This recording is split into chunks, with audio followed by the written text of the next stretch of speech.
Bonjour à tous. Nous allons commencer le logiciel robot structural analysis pour débutants. Une fois que vous commencez, vous lancez le logiciel. Pour la première installation, vous viendrez ici. Vous verrez, moi j'ai déjà fait quelques projets, raison pour laquelle vous voyez. Mais on commence toujours à cliquer sur plus.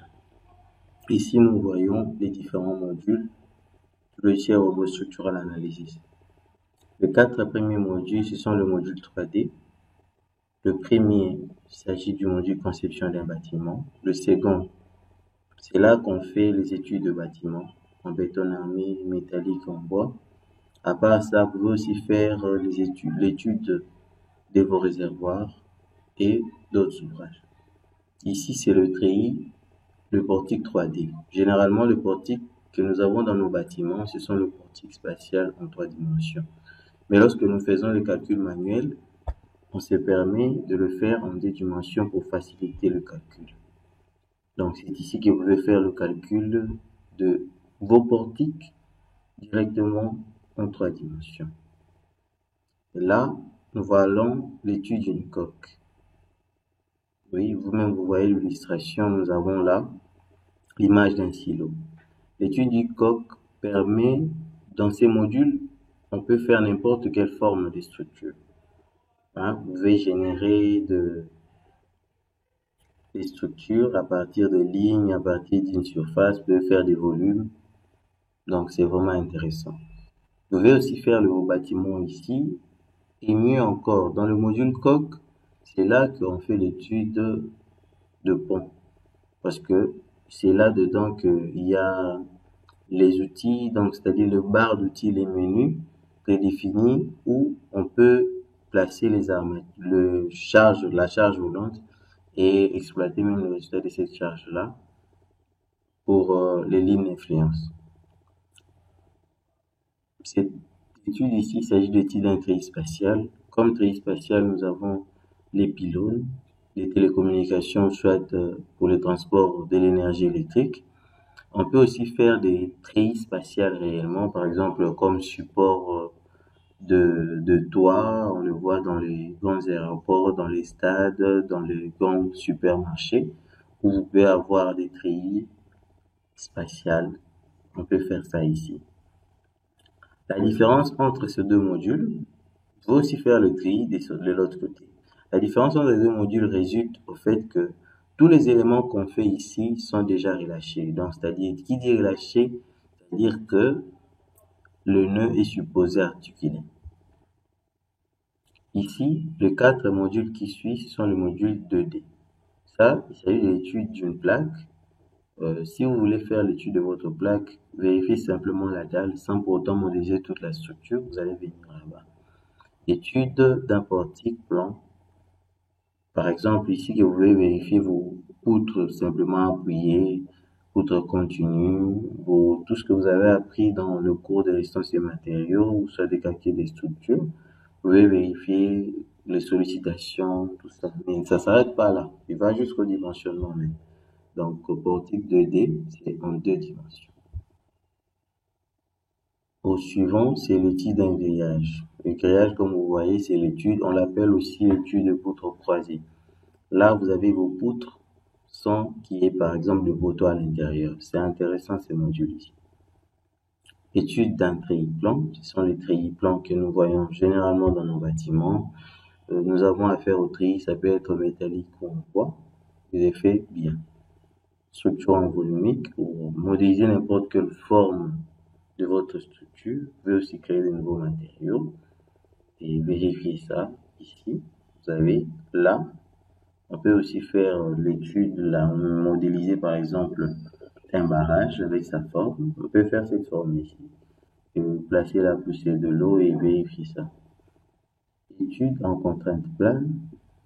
Et à côté, étude en déformation plane. C'est là qu'on fait l'étude pour voir la distribution des contraintes dans un matériau.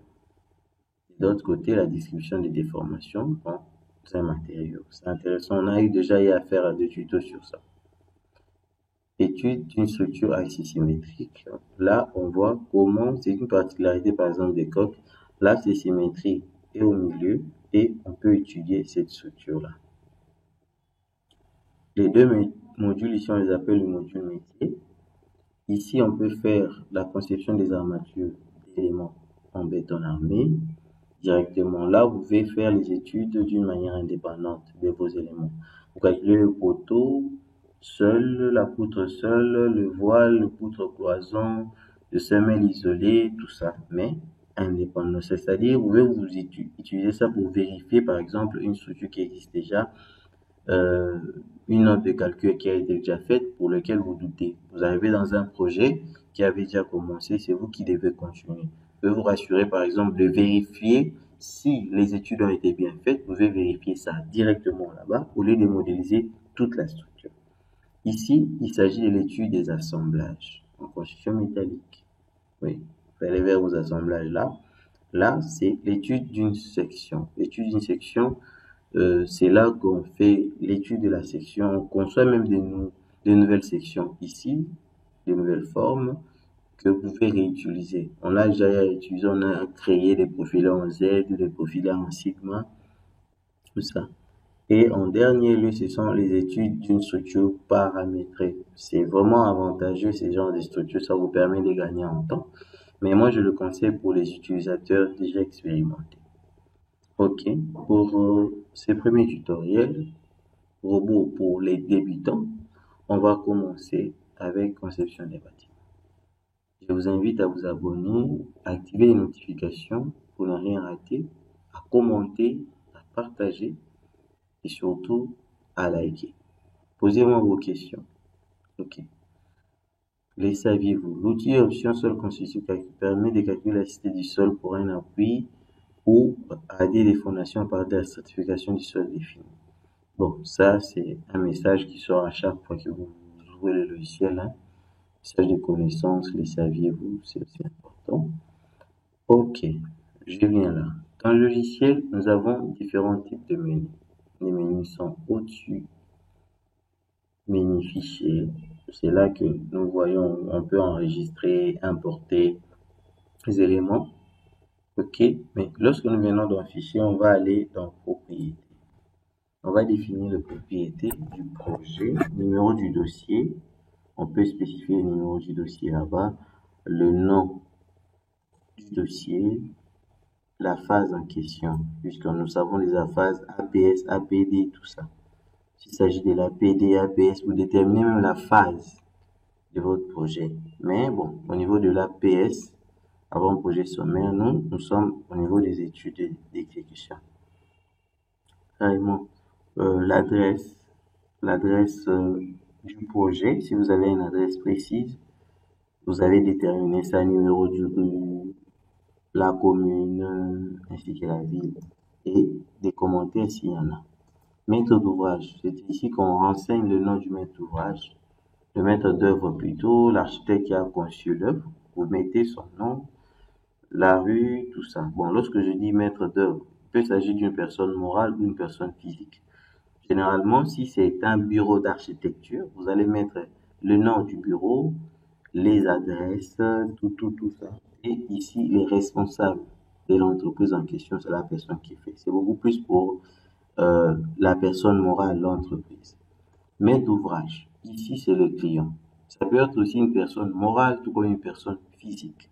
Si c'est une personne morale, c'est une entreprise, c'est une entité. Ça peut être une ville, ça peut être la ville de Kinshasa, ça peut être la mairie, ça peut être la ville de France, tout ça. Plutôt, ça peut être plutôt la ville de Paris et autres. Donc, maître d'ouvrage, c'est le client pour le compte duquel on fait le projet. Donc, ça peut être une entreprise, personnalité morale. Si c'est d'ailleurs une personnalité morale, vous remplirez facilement. Si c'est une personnalité physique comme ça, vous mettez simplement le nom et vous arrêtez là. Non, c'est tout. Et si tout ce qui a, tout ça, vous avez la possibilité de les ajouter à la note. Ça, c'est fini. Si c'est qui s'est ajouté à la note, si j'ai rempli, ça va s'afficher au niveau de ma note de calcul. C'est bon. L'entreprise. Ici aussi, personnalité morale ou physique. Bureau d'études. Bureau d'études qui va faire toutes ces études-là. Études d'architecture, soit d'études des structures. Vous allez le mettre. Et ici, le bureau de contrôle qui va contrôler l'exécution du projet.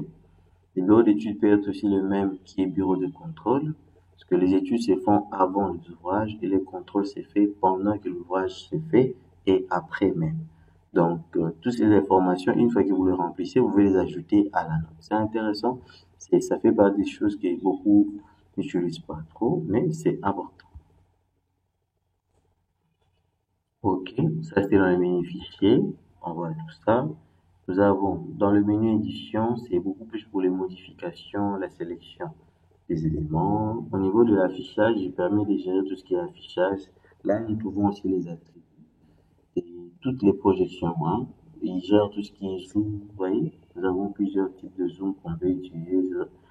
La projection, rotation, tout ça. C'est vraiment intéressant. Tout comme on peut aussi éclater la structure, la saisie 3D, View Cube, c'est la cube qui vient là-bas.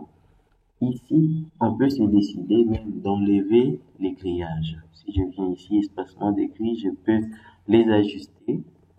Par défaut, c'est A1, 1 mètre, 1 mètre. Vous voyez, même si c'est 1 mètre, 1 mètre, je peux diminuer ça, tout comme je peux augmenter. Je reviens là. Par exemple, ici, si je vois que la grille me gêne, je peux les activer. Je peux désactiver grille, je clique là, il n'y en a plus. Il n'y en a plus. J'ai plus de grille, tout comme je peux désactiver tout ce qu'il y a au-dessus ici comme espacement règle. Ici, nous avons le tableau historique de vues, toutes les vues qui ont été faites. Ces tableaux, c'est important, ça va nous aider à avoir tous ces résultats sous forme de tableau, les appuis des excentrements, tout ça. Dans le menu structure, qu'est-ce qu'on y trouve? Dans le menu structure, c'est là qu'on dessine réellement, on modélise les ouvrages. Nous avons les nœuds, le bar, les panneaux, les objets qu'on peut insérer, les objets que nous pouvons insérer, qui peuvent plus tard se transformer en éléments. Dans la structure, il y a structure type, ça nous renvoie directement aux structures paramétrées, tout comme on peut insérer des fichiers ici. On peut insérer les fichiers. Les fichiers que nous pouvons insérer ici sont les anciens fichiers. Donc, si vous avez un fichier de robot 2010 et autres, vous pouvez les insérer ici. Le bien de ça, vous pouvez insérer un fichier. Ça peut s'insérer dans un projet existant. Vous calculez, j'ai un projet, vous insérer un autre fichier. Ça ne va pas fermer ça. Mais ça va juste ça. Vous pouvez utiliser ça pour modifier le projet en question. Nous sommes sur structure, on peut faire des poteaux, des voiles, le plancher, le bardage, tout ça. Assistant création de la dalle est ici. Si vous voulez ne faire que la dalle, vous allez voir ça. Nous avons les différents matériaux, les caractéristiques de ces matériaux-là. On peut modifier l'orientation des éléments, les appuis, on y verra. Et il y a aussi la phase. Vous pouvez faire votre élément par phase et vérifier ça. Le chargement, tout ce qui est comme charge est ici. On va commencer avec le cas de charge. Sélectionner type de résultat qu'on veut avoir déplacement en mode propre. Nous avons le vent, simulation du vent, les autres charges. Ici, nous trouverons par exemple les efforts de la précontrainte. Et on peut calculer même le charge, ça se fait. L'outil analyse est juste pour analyser. Là, on peut voir dans le seul robot, il fait tout type d'analyse. En structure, nous n'avons pas que des charges statiques, nous avons aussi des charges dynamiques. Et ici, c'est ici qu'on peut changer l'analyse, le type d'analyse qu'on fait. Et c'est le maillage aussi, on peut le régler ici. Le résultat, une fois le calcul fait, c'est ici qu'on exploite les résultats. Nous avons les différents diagrammes, les cartographies, les déformations, les contraintes. Dimensionnement. C'est là qu'on dimensionne les éléments. Pour le béton armé, on vérifie la section du béton ainsi que la section d'armature trouvée, même jusqu'au ferraillage. Et pour le profilé métallique, on vérifie la résistance de la pièce ainsi que les assemblages. Le bois, la même chose. Outils, c'est là que la première des choses qu'on fait, une fois que vous lancez le logiciel, on vient dans outils. C'est là que nous allons régler les différentes préférences. Modules complémentaires, ça c'est important. Le robot n'est pas isolé comme tel, il y a des modules complémentaires. Entre autres, assistant de création de structures portiques, il vous permet de faire des bons portiques, vraiment bons. Italie NTC, là vous pouvez utiliser un nom italien. Si vous voulez tenir compte par exemple des charges exceptionnelles comme le poids, par exemple, vous calculez un immeuble qui va supporter les hélicos au-dessus. Vous devez venir ici tenir compte de la charge des hélicoptères sur votre toiture.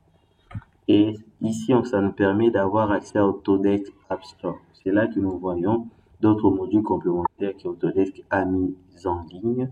Vous pouvez les télécharger et compléter votre ouvrage. Et là, par exemple, vous voyez ici Autodesk Composite BIM. Moi, je l'ai téléchargé à l'aide Autodesk App Store. Ça permet de traiter des structures composites acier béton. Intéressant. Et ici, dans l'intégration, c'est important. C'est là qu'on voit le lien qu'il y a entre robots et d'autres logiciels de Autodesk. Le lien privilégié est entre Revit Structure et Advanced Steel. Advanced Steel fait les études des structures métalliques exclusivement. Revit Structure, il fait le tout. Revit, béton, bois, ainsi que l'acier. Vous pouvez dessiner un robot, l'exporter là-bas, tout comme faire l'inverse. Fenêtre, il permet de gérer les fenêtres. On peut ouvrir 2 fenêtres, 4 fenêtres au même moment, les fractionner. Ici, ça nous permet d'avoir l'aide. Ici, la communauté aussi nous envoie généralement sur l'Internet. Ok. Je disais que la première des choses qu'on fait une fois le logiciel est lancé, c'est de venir dans Outils. Une fois dans Outils, on voit dans Préférences. Ici, dans Préférences, qu'est-ce qu'on fait? On change d'abord la langue. Si vous avez un logiciel qui peut être en anglais, vous voulez le mettre en français, on vient ici, on clique, je vais changer les langues. Par exemple, ici, j'écris Great Britain, et que j'ai fait OK, il me dit OK, langue interface, et voir, mon logiciel va changer de langue, ça va devenir totalement en anglais.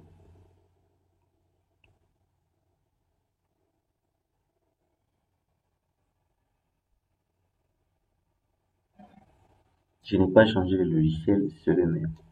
Mais ça change carrément. Ça devient en anglais parce que j'ai changé de langue. Design. Et là, design, c'est le dimensionnement. Tools, c'est l'outil. Adding, c'est le module complémentaire. Load, chargement, analyse, géométrie. Et vous voyez ici, il a même changé d'autres choses. Cladding, c'est les bardages. Opening, les ouvertures. Structure volumique, panel.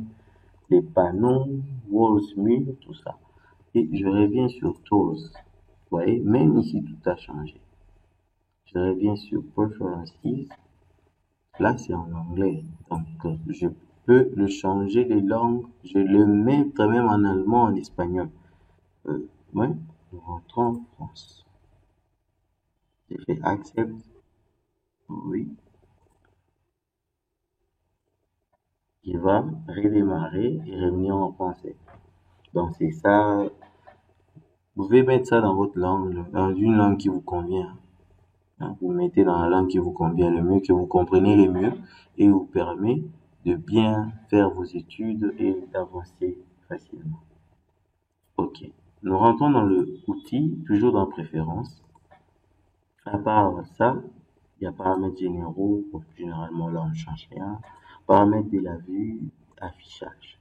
Affichage, ici, vous pouvez changer la couleur de fond. Par exemple, ici, si je prends dark, tout est noir. Je clique sur OK. Vous voyez, j'ai mon fond qui est maintenant en noir. Je reviens sur Outils, Préférences. Je peux revenir sur la couleur qui était avant, c'était deep blue. Ça me convient réellement. Propriété pour zone de travail. Donc, ce qu'on fait là, c'est pour cette zone qu'on appelle zone de travail. Tout comme je peux changer de propriété pour charge roulante. Voici les propriétés pour la charge roulante. la couleur qui va s'appliquer concernant la charge roulante, élément route, élément chargé, ainsi de suite, élément convoi. Et tout ce que je fais, je peux même changer la couleur de la route qui est là. Donc, élément diagramme. Ici, je peux changer même la couleur de toutes ces colorations qui correspondent au diagramme. Élément maillage. Ici, je peux aussi changer la valeur, l'aperçu de mes maillages. Donc, il y a beaucoup de choses qu'on peut faire. Élément, je rentre dans zone de travail. Je rentre dans le travail, croix du pointeur, tout ça. Donc, on peut changer plusieurs couleurs. Croix du pointeur, je peux changer. C'est généralement en bleu. Je peux l'amener à changer de couleur, à prendre une autre couleur. Donc, il va le faire. Vraiment, c'est bon. Barre d'outils, ça c'est important. Il ne faut pas manipuler ça n'importe comment. Hein? Nous sommes dans le menu conception des bâtiments. Et dans le menu conception des bâtiments, c'est menu BLD, building. Si nous sommes dans coq, ça sera menu coq. Donc, tout est prédéfini comme tel. Si vous changez, vous risquez de ne pas avoir d'autres éléments. Moi, je préfère les garder comme ça. Document de sortie. Comment les éléments vont sortir? Ici, schéma standard, on peut changer, mettre un robot. Il y a des petites modifications qui fait. Je reviens sur standard. Sur standard, vous voyez ici, ça ne va pas s'afficher. Si je prends par exemple le robot, voici, il va afficher cette cotation ici en bas. Si je prends par exemple printer, il y a des éléments qui vont changer là-bas. New, bon, je préfère garder standard. Propriété pour traceur, propriété pour note de calcul. Réaction, impression composée de valeur. Donc, il y a beaucoup d'éléments qu'on change. Et là, tout est bon. Je clique sur OK, il revient sur la couleur par défaut. Je reviens sur outils. Autre paramétrage qui est important, c'est le paramétrage de la tâche. Ces paramétrages, vous les faites en fonction de chaque projet que vous avez à faire. Ce n'est pas général. Ça change en fonction du projet. Je viens ici sur unité et format. Nous avons deux grands groupes d'unités, les unités américaines et les unités métriques. Nous allons utiliser les unités métriques. Et si vous déroulez, nous avons dimension. Ici, nous avons les unités. D'un côté, la précision apportée. Si j'ajoute ici, il va faire 3 chiffres après la virgule. Si je remets comme ça, il fera 2 chiffres après la virgule.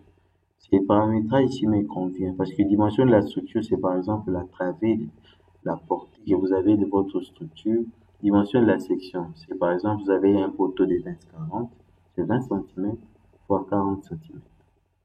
Par exemple, ici, largeur de la fissure toujours en millimètres. Et tout ce qui est métallique, c'est généralement en millimètres, assemblage que vous voyez là-bas. Mais le bar de ferrage, c'est en millimètres. Le bar de 12, c'est 12 mm. Unité des forces et autres. Là, nous pouvons voir le lien qu'il y a entre les différentes unités.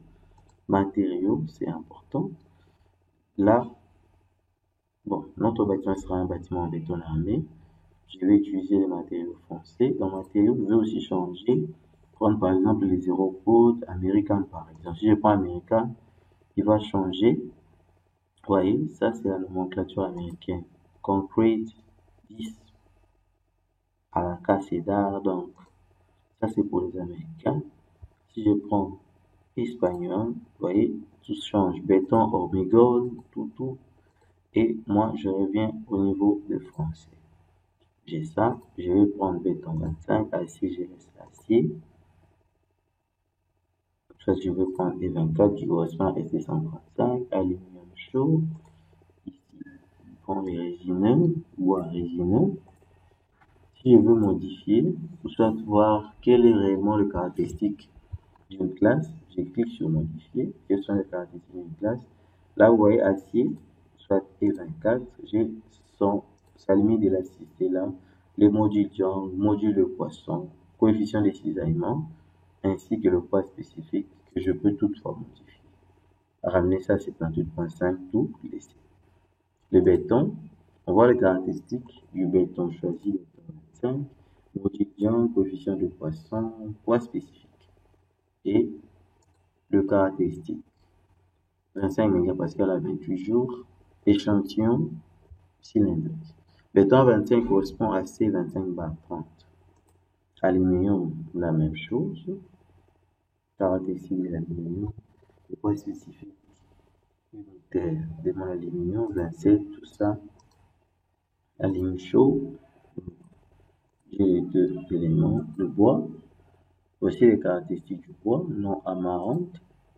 Si je prends le bois balata par exemple, j'ai les caractéristiques de ça. Et on sait que le bois a plusieurs résistances.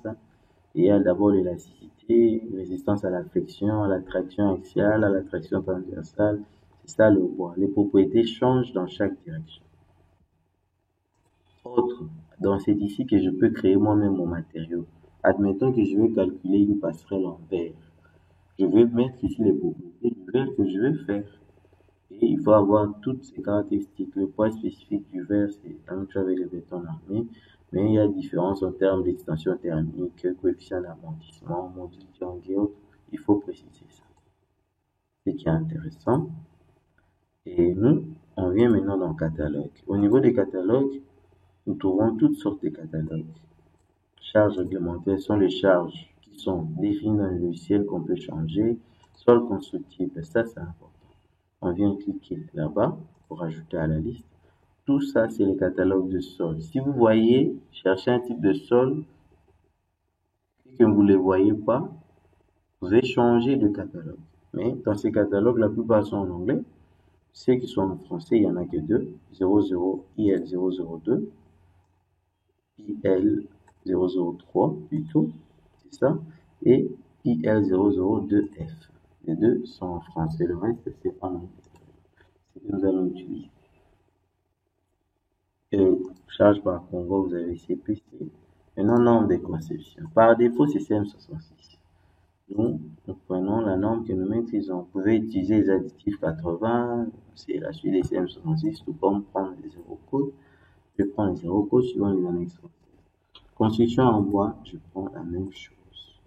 Le béton, pour le béton, je peux prendre Baël, tout comme les zéro codes, je prends Baël. Et Baël, il va de pair avec soit fascicule 62 ou soit DTI 1312. Ceci correspond à la norme française. Faut pas oublier de dérouler ici à charge. Et là, pondération, on prend aussi Baël 91. Charge de Négevent N65, charge sismique. Là, je vais prendre 0 code. Charge sismique. OK. Analyse de la structure. OK. Pour l'analyse de la structure, normalement, on laisse ceci en automatique. Si vous voulez changer, il peut se faire que vous utilisez une méthode de résolution qui génère des erreurs, vous pouvez changer. Par exemple, si vous avez un ouvrage qui a des câbles, il est recommandé de faire la méthode itérative là-bas. Si vous laissez automatique, il va générer les erreurs. Paramètres de travail, je laisse le maillage. Pour les maillages, il est recommandé de décocher contrainte cinématique dans le point d'incohérence. Et ici, nous allons choisir normal et on va cliquer là. On choisit la méthode de déliminer. La taille de l'élément, généralement, vous pouvez prendre de 0,20 à 0,50. Si vous avez des ouvrages trop grands, vous pouvez même prendre 1 mètre, c'est un peu beaucoup, 80. OK. Là, taille de l'élément, on peut mettre 0,3, taille de notre élément. Paramétrage de la méthode, je colle sur raffinement pour raffiner dans le point caractéristique, c'est-à-dire les bords de la date. Ma première maille, je la mets à 20. Si tout est fait, vous devez enregistrer comme paramètre par défaut et OK. C'est bon. Donc, ça, c'était pour le paramétrage. C'est très, très capital. Merci de votre attention.